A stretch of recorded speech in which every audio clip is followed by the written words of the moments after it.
Hey boys and girls, welcome back. It's me, Keith, the Misprint Guy, and welcome to week 15, in which I share with you all kinds of strange and unusual cards from a game called Magic the Gathering. Misprints, test prints, if there's something downright strange with it, I want to share it with you. Now, what do I have for you this week? Well, if you happen to watch last week's video, I shared with you a card that had excess card. And, well, I told you that I have some other examples that I wanted to share with you. Well, why not follow up last week's video, and you're about to see why I wanted to save this one for a whole new video. And here we go. This card has plenty more card to it, and you can spot it from a mile away. Now, you know, when you look at something like this, you just have to think, what in the world happened here? Well, having to deal with misprints, I had to just really sit down and logically think, what do I have here?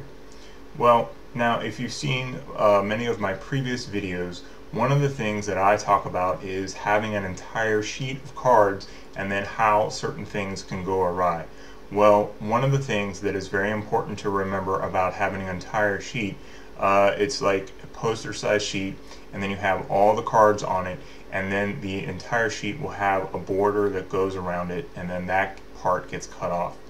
Well, judging by what we have here, this is a corner card, so you would have the excess sheet going along here and then down here, and then this part, which would be your very right, your corner of the sheet, it got folded down and then it got printed over in this white area, so this would be the blank part of the sheet.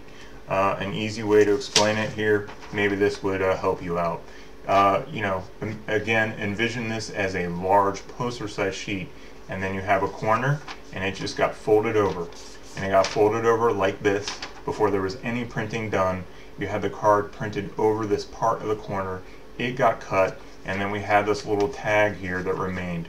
I hope that explains it for you, but judging by this white area here, that tells me that this had to have been folded over and printed on before any printing took place. And if you see how this part folds down and then the card matches up like that.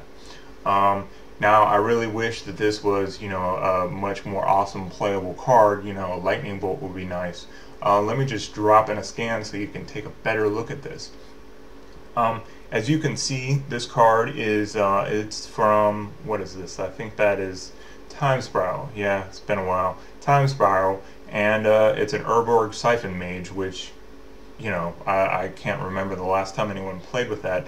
But the thing is, with this excess card to it, I'd be very, very surprised if anyone would allow you to play with this. I've never checked with a judge, but then again, I've never had any plans on playing an Urborg Siphon Mage anyway. This is about as unique as it gets because, this is just a one-time thing.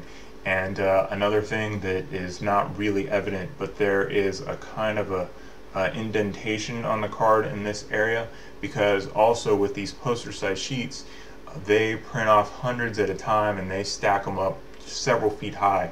So if this got folded over and it's somewhere in the middle, it's not going to be really obvious to anyone, and then all the pressure from the sheets that would have been above it, and it just kind of worked on it, gave it a little bit of indentation there, and then according to the person that I purchased this from, it did end up in a pack. So hey, you never know exactly what you're going to pull.